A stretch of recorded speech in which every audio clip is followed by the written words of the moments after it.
खुशबू लगाना कहाँ मना है? खुशबू तो लगा सकते हैं ना। आपको नहीं पता ये बात? लो मैं अभी बताता हम हूँ। तो लगाते हैं। जी, एने जी। जी एने जी, मेरा आप तो मोमिना है? हाँ, अच्छा, अभी भी है मोमिना? बिल्कुल। अच्छा, एने जी, आप ये बताइए कि आपका एक दुश्मन है, ठीक है? हुँ, आपको उस पर बहुत गुस्सा है, ठीक हाँ, है? हाँ, आपने किसी को हायर किया, यानी कोई गुंडे उंडों को हायर किया आपने, हुँ, सुपारी दी उसकी, और वो गुंडा गया उसके घर पे और उस शख्स को भी मार देता है जो आपका दुश्मन है, प्लस उसके घर में जो औरतें हैं उसको भी मार देता है और उसके बच्चों को भी मार देता है, ठीक है? फिर वो हुँ, आपको बताता है कि एने जी, मैंने उसको भी मार दिया, लेकिन उसके साथ साथ उसकी बच्चे और बीवी में मारी गई, ठीक हाँ। है? तो क्या उसकी 1 मिनट, 1 बीवी मिनट। और बीवी भी मारी गई, ठीक है? और जबकि और इस्लाम में लिखा है कि नहीं औरतों नहीं, को मैं जंग में भी मार। एने जी, एने, मैं इस्लाम की बात ही नहीं कर रहा हूँ, टेंशन ना ले आप, एक मिनट रुकिए, मैं नहीं, नहीं, हथियार भी आप ओपन। जो क्वेश्चन पूछे ना मुझे पता है, मैंने देखा अभी वो। मैं अभी फिलहाल इस्लाम की बात ही नहीं कर रहा हूँ एने जी। ठीक है। मैंने एक एग्जाम्पल दिया आपको, जिसने आपके दुश्मन को मारा और उसमें हुँ, उसकी बीवी और बच्चे भी मारे गए, और आपको पता चलता है, वो आकर आपको बताता है, आपका रिएक्शन क्या रहेगा? मुझे नहीं पता क्या रहेगा, वो तो उस टाइम पे होगा ना जब पता चलेगा। अब ऐसे अरे कैसे मैं बता दें तुम्हारी क्या बात कर रहेगा रहा उस हूँ टाइम अभी, का? यार तुम्हारी हाँ, बात कर रहा हूँ। तो मुझे नहीं है ना दुश्मनी जब किसी से, तो मैं क्यों मारूँगी किसी को, नहीं, कहूँगी कि जाओ मार अरे दो। अच्छा चलो, तुम्हारी दुश्मनी नहीं है, तुम्हारे ठीक, पड़ोस में किसी की दुश्मनी है, ठीक है? ठीक है। चलो अपन तुम्हारे हिसाब से हुँ, चलेंगे एने जी, कोई टेंशन नहीं। पड़ोसी की दूसरे पड़ोसी से दुश्मनी है, हुँ, ठीक है? हुँ, हाँ, उसने किसी को भेज के, जिससे दुश्मनी थी, उस शख्स को मारने के लिए कहा था, ठीक है? हाँ, पड़ोसी के दुश्मन को मारा और उसमें उसकी बीवी और बच्चे भी मारे गए, ठीक है? और हुँ, आपको पता चलता है कि उसके बीवी और बच्चे भी मारे गए, हालांकि उससे दुश्मनी नहीं थी, या मारना सिर्फ उस शख्स को था, उस मेल को मारना था, उसकी बीवी और बच्चों को नहीं मारना था, लेकिन उसको मारने में उसकी बीवी भी मारी गई और उसका बच्चा भी मारा गया। आपका क्या रिएक्शन रहेगा?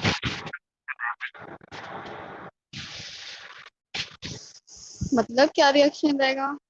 उस बच्चे के बारे में आपकी सोच क्या रहेगी?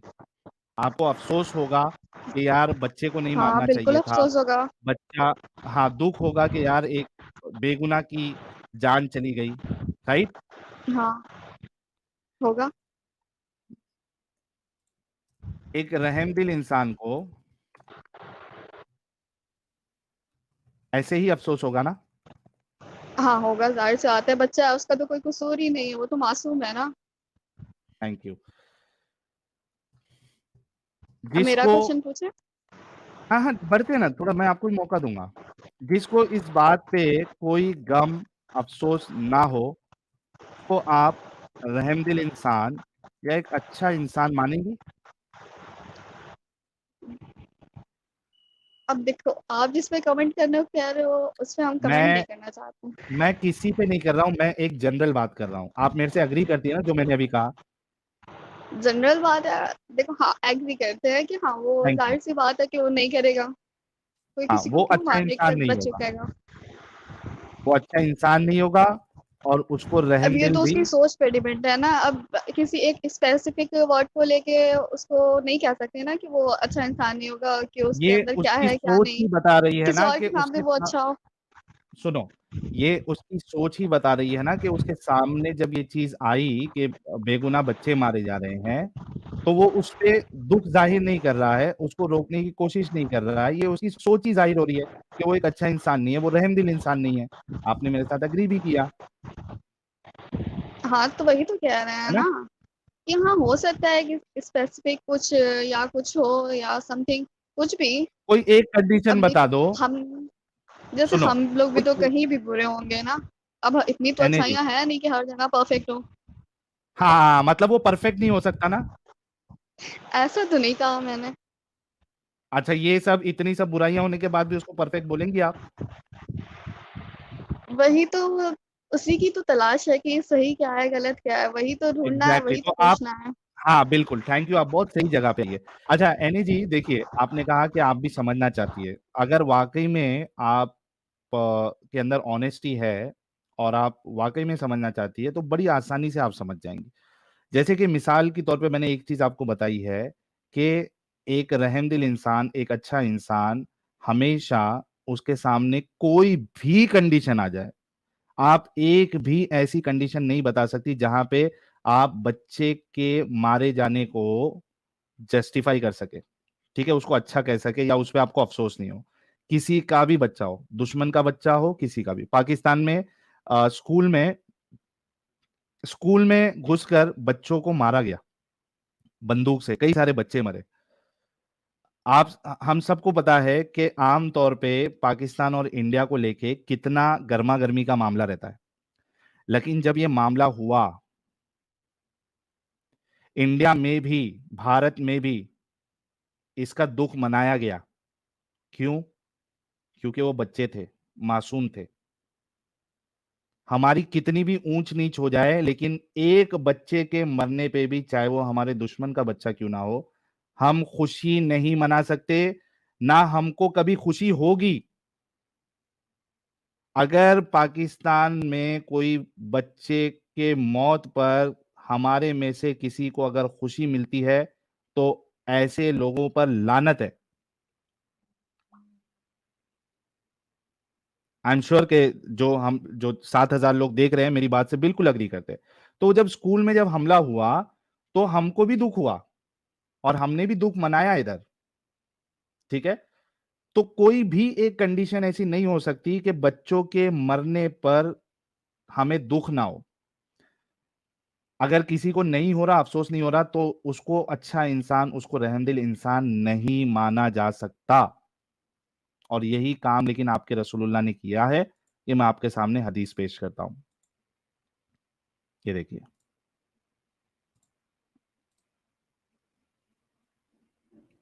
सही मुस्लिम की हदीस है, 4540। हजरत साब बिन जसामा से रिवायत है कि फरमाते हैं कि मैंने अर्ज किया, ए अल्लाह के रसूल, हमारे शब खून मारने में मुशरिकों के बच्चे भी मारे जाते हैं। शब खून यानी नाइट रेड्स, ये देखिए इंग्लिश में लिखा है नाइट रेड्स, रात में जो आप अटैक करते हो, ठीक है, जब वो रात में अटैक करते थे मुशरिकों पे, पॉलिथियंस पर, तो उनके बच्चे भी मारे जा रहे थे, और दूसरी हदीस में कि उनकी औरतें भी मारी जा रही थी, ठीक है, लेकिन मुझे औरतों से ज्यादा कंसर्न नहीं है फिलहाल, मुझे बच्चों से ज्यादा कंसर्न है। तो मुशरिकों के बच्चे भी मारे जाते हैं। आप सल्लल्लाहु अलैहि वसल्लम ने फरमाया, वो उन्हीं में से है। He said they are from them।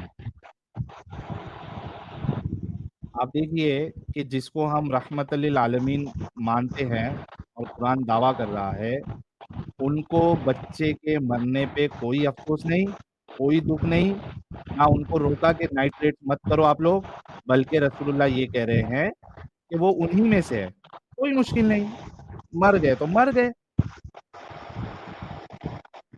यानी जी, क्या ऐसे हाँ, शख्स को हम एक अच्छा इंसान कह सकते हैं? तो एकदम वही तो ऑनेस्टी के मैंने साथ। बताया ना आपको, खुद वही आंसर तो मैं भी ढूँढ रही हूँ ना। हाँ तो आप अपना दिमाग लगाओ ना।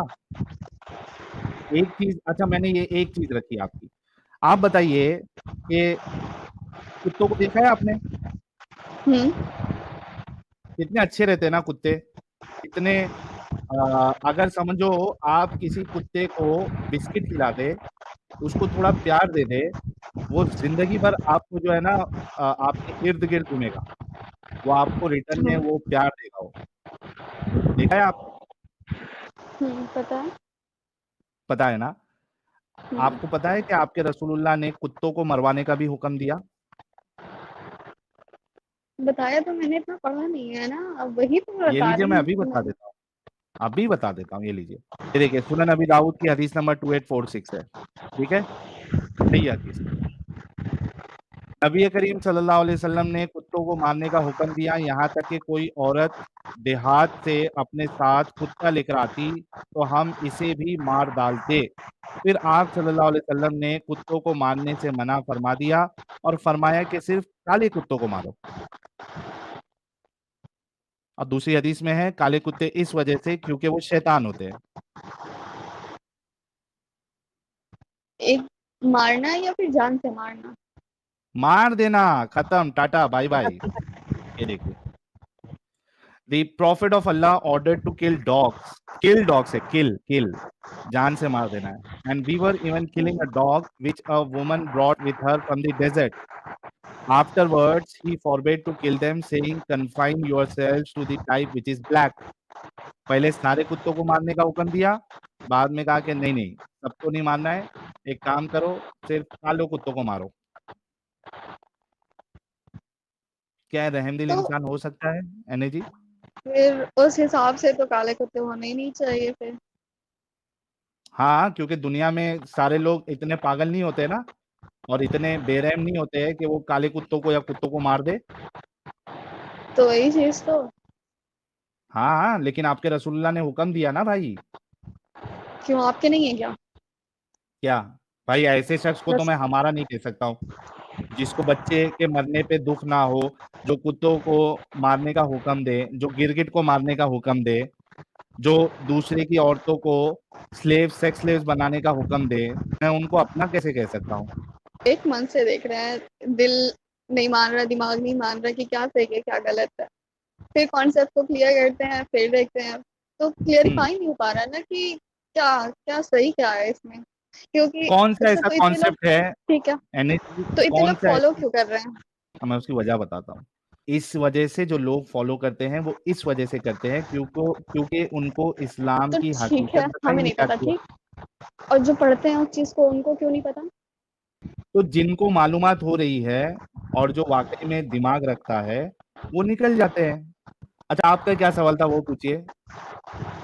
यही कि लोग इतना फॉलो क्यों कर रहे हैं, जब आपको इतना डिफ़ॉल्ट दिख रहा है, इसमें इतना दिक्कत है, तो ऐसा तो है नहीं कि कोई पढ़ता नहीं है इसको, हर कोई पढ़ता है। मैंने और हर। नहीं पता है, मैंने उसकी आपको वजह बताई ना। अच्छा मेरे को एक बात बताओ, आप मुस्लिम इलाके में रहती हैं? नाम नहीं बताना हाँ, है, एरिया का कुछ डिटेल नहीं बताना है, सिर्फ़ ऊपर-ऊपर से जो पूछ रहा हूँ वो बताना है। आप मुस्लिम एरिया में रहती हैं? हाँ, अच्छा, फजर की नमाज़ में कितने लोग मस्जिदों में जाते हैं नमाज़ पढ़ने? काफ़ी कम लोग आते हैं, वही चला ही जाए। एक वीडियो अभी मैंने दिखाया था। देख लीजिए अपने आप को सही कहने वाले। देख लो। जमात से 25 मिनट ज्यादा हो चुके हैं। हुँ, फजर की नमाज से एक भी मुक्तदी मस्जिद के अंदर नहीं आया है। हाँ, एक भी मुक्तदी जिसको हम नमाज पढ़ाएं। कोई या भी नहीं है। जिन्नाते हैं, हम जिन्नातों को नमाज पढ़ाएं यहाँ पर, जमात से नमाज हो जाए। अच्छा इसका मेरे को एक चीज़ समझ में नहीं आया कि ये कह रहा है कि जिन्नात भी नहीं है, जिन्नात तो इसको दिखेगा नहीं, तो इसको कैसे पता चला कि जिन्नात नहीं है उधर? अरे भाई हो सकता है कि जिन्नात मौजूद हो, तेरे को नमाज़ पढ़ानी चाहिए थी। तो अब ये वो इससे कह रहा है जाके कि जिन्नात पूछना भी नहीं। पड़ेगा ना। नहीं, मसला ये है कि इस मौलवी को पता है कि जिन्नात जैसी कोई चीज़ होती नहीं है। ये देखो क्या कहता है रोज़ीना। यहाँ पर जमात से नमाज हो जाए, लगभग रोजीना यही माहौल हो। ये हज़रत को रोज़ीना बहुत पसंद है भाई। रोज़ीना यही माहौल है, रुक जा। रहा है, यही रोजीना हो रहा है कि मुक्तदी मस्जिद के अंदर नहीं आ रहा। कितनी बेशर्मी की बात है कि हम जिन्नातों को नमाज पढ़ाएं यहाँ पर, जमात से नमाज हो जाए। लगभग रोजीना यही माहौल हो रहा है, यही रोजीना हो रहा है कि मुक्तदी मस्जिद के अंदर नहीं आ रहा। कितनी बेशर्मी की बात है। लगभग 150 घर इस हाँ, मस्जिद के अगल बगल में 150 घर। एक भी मुक्तदी अपने आप को सुन्नी कहते हैं, हम हुसैनी हैं। इतना ढोल बजाया इन लोगों ने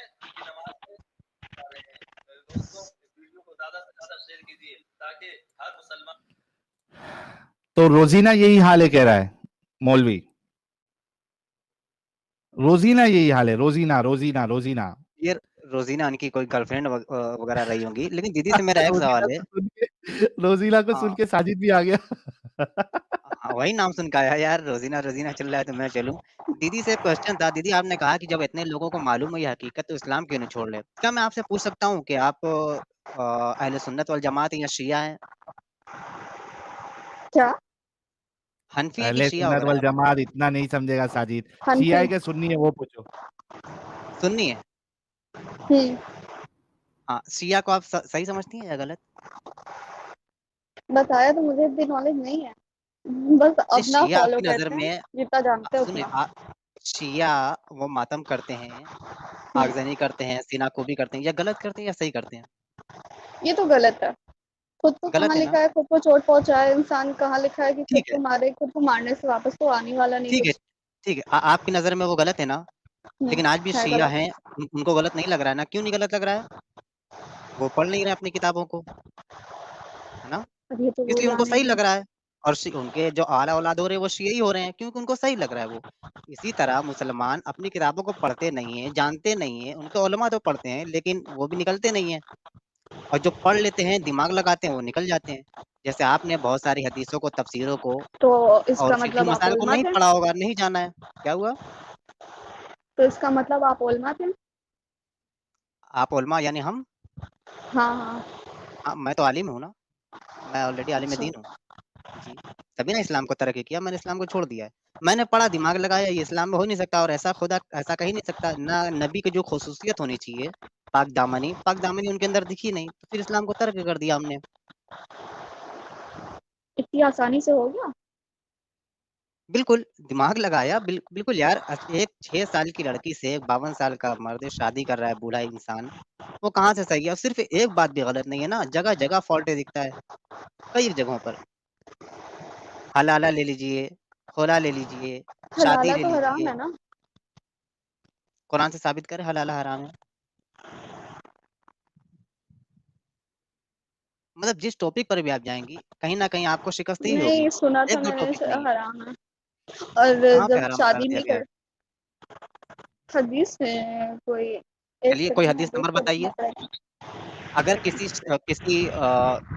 शख्स ने अपनी वाइफ़ को तलाक दे दी, तो क्या वो अपनी वाइफ़ हुँ, को दोबारा लौटा सकता है अपने निकाह में? नहीं। तो फिर कैसे लौटाना पड़ेगा? अगर वो लौटना चाहे, बीवी भी लौटना चाहे और शौहर भी उसको लौटाना चाहे कि हाँ, हम इसको वापस लेना नहीं, चाहते नहीं, हैं, इसके लिए वही क्या तो करना पड़ेगा उसको? यही चीज़ है। अगर वो कहीं और शादी करती है, तो अगर बाय डिफ़ॉल्ट उसके हस्बैंड को कुछ हो जाता है या फिर कुछ भी, या फिर उसका हस्बैंड उसको छोड़ देता है, तो वो अगर उसे कुछ है कि हाँ, पहले हस्बैंड ज़्यादा ये ठीक था या जो भी, तो अच्छा वो एने जी, पहले हस्बैंड के पास एने जी, जा एने सकती जी, है। एने जी, मुझे एक बात हुँ, बताओ। चलो मैं तुम्हारी बात थोड़ी देर के लिए मान भी लेता हूँ। मुझे एक बात हुँ। बताओ कि एक इंसान की म्यूचुअल अंडरस्टैंडिंग है बीवी और शौहर की, वो तलाक देने के बाद वो फिर से मिलना चाहते हैं, तो क्यों नहीं मिल सकते? किसी को क्या प्रॉब्लम होना चाहिए इसमें? ये सब शर्त लगाने की क्या ज़रूरत है कि पहले आप शादी करोगे, वो आपको बाय डिफ़ॉल्ट अगर तलाक देगा, फिर आप मिल सकते हैं? क्यों भाई? अगर मैं और मेरी वाइफ़ हमने हज़ार अब बार झगड़ा कर रीज़न तो लिया और अगर हम पूछना पड़ेगा जुड़ना ना। चाहते हैं फिर से नहीं, नहीं, आप बताओ ना, आप खुद सोचो, आपने कहा कि ऑप्शन नहीं है। क्यों? ये ज़बरदस्ती क्यों है? आप खुद सोचो। क्योंकि शादी कोई मज़ाक थोड़ी कि आज इससे किया फिर अब इतना हाँ, चांस तो हाँ, मिला था ना मज़ाक 3 महीने का नहीं, 1 मिनट, कि हाँ, चाहे 1 मिनट, एने जी, चाहे वो मज़ाक में हो, चाहे नहीं हो और अगर शौहर तलाक दे देता है, तो बीवी की तो कोई गलती भी नहीं है। बीवी की गलती है? बिल्कुल, नहीं। बीवी को सज़ा क्यों? तो फिर अगर वो बीवी जो है फिर से आना चाहती है या शौहर भी चाहता है, उसने कहा कि ठीक है मुझसे गलती हो गई, तो तीसरे तीसरे लोगों का क्या बनता है कि वो इस तरीके के कानून लगाए? इसका आंसर तो मेरे पास नहीं है ना, तभी तो। एग्ज़ैक्टली। तो बहुत सारी चीज़ें गलत है, आपके पास आंसर नहीं है। आप जो हम चीज़ बता अच्छा रहे साहिल हैं, भाई, हम कोई आलिमा तो है नहीं कि हमने पूरी किताब पढ़ ली है, आप अच्छा इंसान तो एग्ज़ैक्ट एने हैं जी, ना? आंसर मिल जाए। आप आपको मालूम है अगर वो बीवी अगर शादी कर लेती है अपनी खुशी से, रज़ामंदी से कहीं, और वापस लौटना हुँ, चाहती है, तो ऐसे लौट भी नहीं सकती। हदीसों में क्या बताया गया है, नबी ने बताया गया है कि दूसरा शौहर जब तक आपके साथ हमबिस्तरी ना कर ले, उसका वो मजा ना तनासुल चखे। आपके अंदर चला ले, वही बता रहा हूँ आराम से, हाँ, तो वो उसमें तो वाइफ तनासुल आपके हस्बैंड अंदर वाइफ की चला तरह ना रह ना जाए लें। और आपका तो शहद वही ना तो मैं चूस कह रहा ले, हूँ। तब तक आप लौट नहीं सकती। बीवी की फिर सज़ा क्यों दी जा रही है? वो तो एक रंडी खाना हो गई ना, एक रंडी हो गई कि मतलब जाइए, आप उसके साथ सेक्स करवाइए, फिर तलाक लीजिए, फिर मेरे नहीं, तो पास आइए। वही तो कह रहे हैं, ऐसा नियत करके तो नहीं करना है ना शादी की, हाँ 6 महीने या हस्बैंड के साथ अभी कर लेते हैं, फिर अभी छोड़ देंगे, फिर उससे कर लेंगे। तो ऐसे तो नहीं करना बाय डिफ़ॉल्ट। अगर हस्बैंड को कुछ होता है या उसने छोड़ दिया या लगे कि हाँ नहीं पहले हस्बैंड ही ठीक था। नहीं नहीं, एनए जी, अभी मैं आपको एक हदीस बताता हूँ। वहां पे बाकायदा उस बीवी की नीयत सामने रखी गई थी कि उसको पहले शौहर के पास जाना है। उस पे रसूलुल्लाह ने कहा था कि जब तक ये वाला शौहर जो है वो उसको चख नहीं लेता, उसकी शीरनी चख नहीं लेता, उसकी बिल्कुल। मिठास चख नहीं लेता, तब तक वो वापस नहीं जाती है। ये देखिए, ये किसने शो किया है ये हदीस? मैंने हाँ, ये देखो, थोड़ा नीचे आओ। हाँ, नहीं।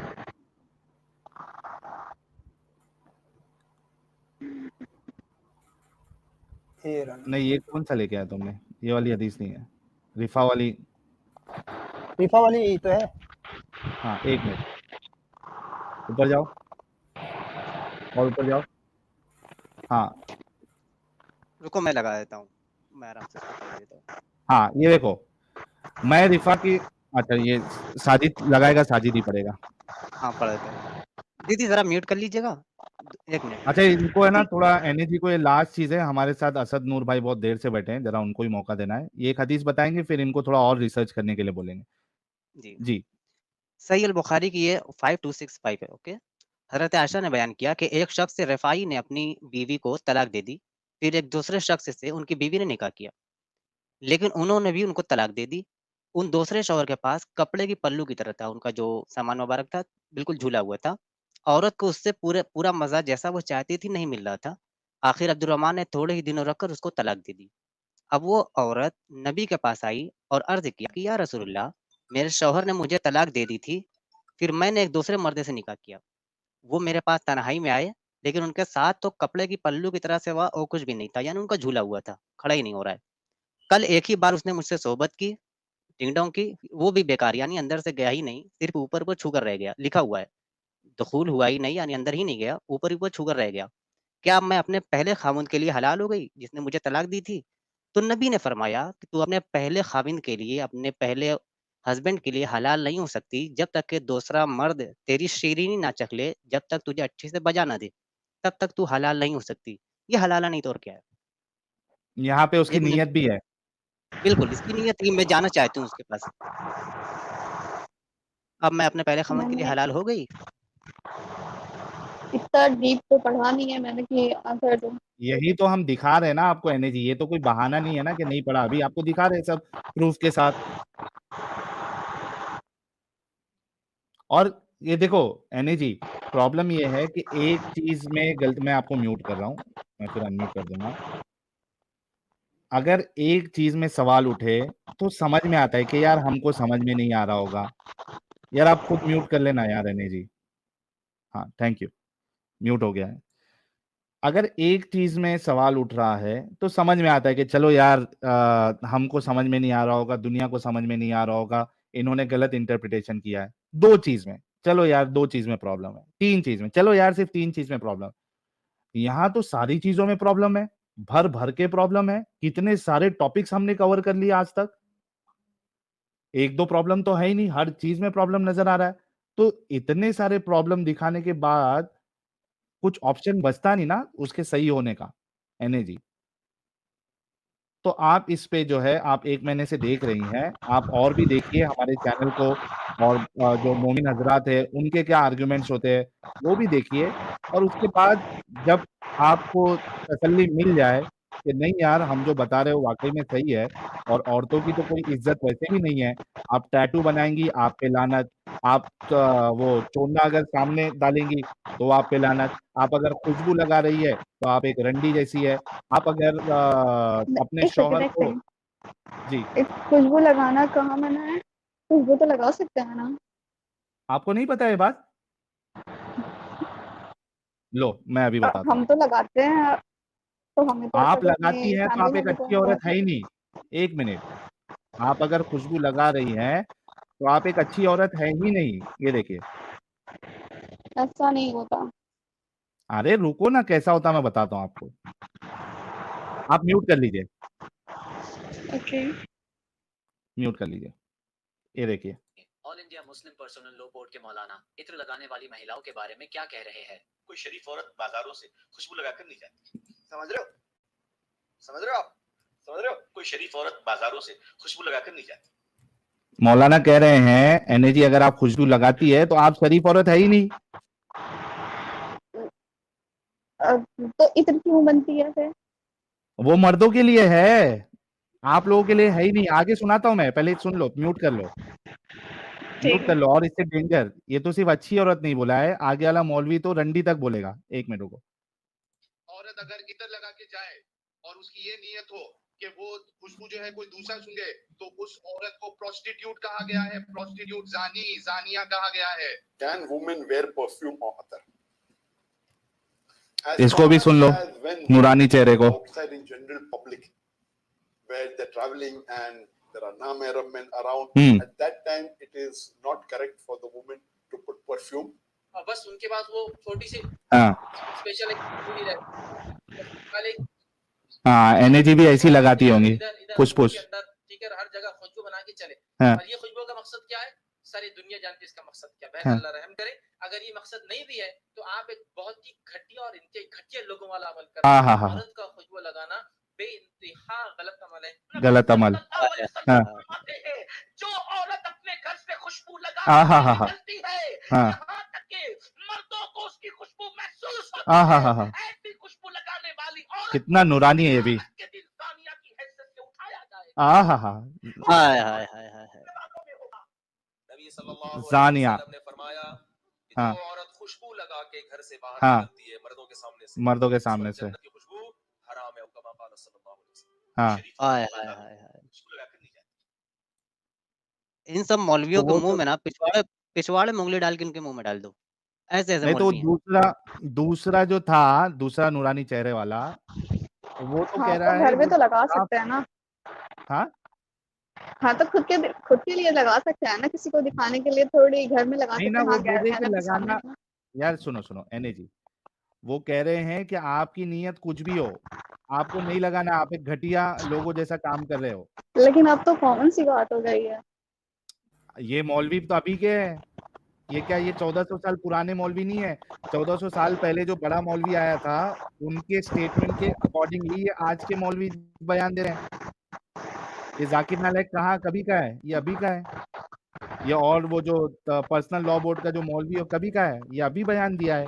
1400 साल पहले वाला बयान नहीं है ये। आज फैज भी अभी का ही है। फैज भी अभी का है।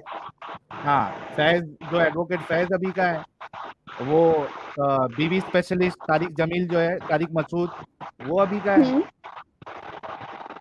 तो ये आज के मौलवी है जो कह रहे हैं कि अगर आप इस तरीके से यूज करोगी तो आप एक प्रोस्टिट्यूट जैसी है, या जो प्रोस्टिट्यूट वर्ड यूज नहीं करना चाह रहा, वो घटिया वर्ड यूज कर रहा है, घटिया लोगों के जैसा काम कर रही है।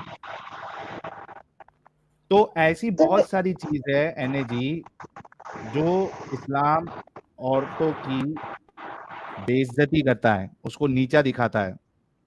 ये अपने आईब्रोज नहीं बनवा सकती, आईब्रोज तक नहीं बनवा सकती भाई। ये आईब्रोज तक नहीं, अगर आप आईब्रोज बनाएंगी तो आपके ऊपर लानत। आप खेती है, टैटू नहीं कर सकती। चलो टैटू तो एक एक्सट्रीम हो गया, उसको तो दूर हो गया ना। आईब्रो तो कॉमन है, क्यों नहीं कर सकती आईब्रो? खेती है आप एक, कुरान में है खेती। आप बीवी जो है औरत, वो खेती होती है मर्द के लिए, जैसा चाहो उस पे खुदाई करो।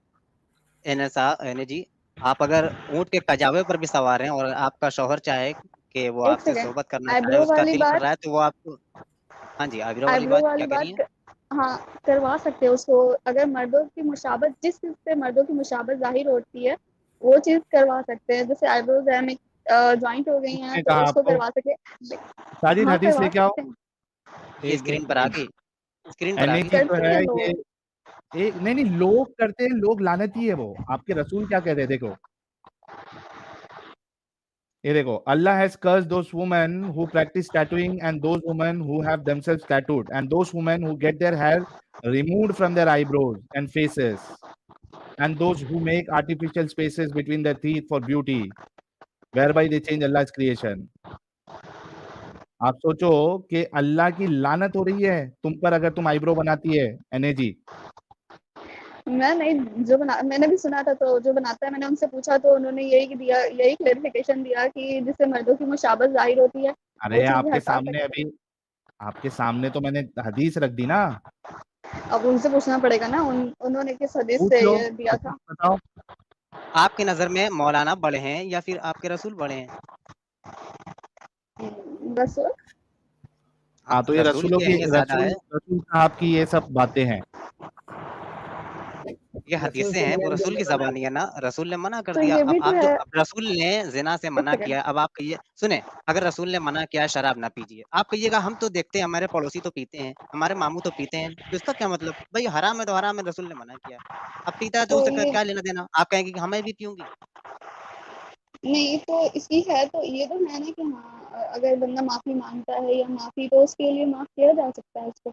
ऐसा तो है हाँ, नहीं तो मतलब आप आईब्रो बनाना गलत समझती है ना फिर?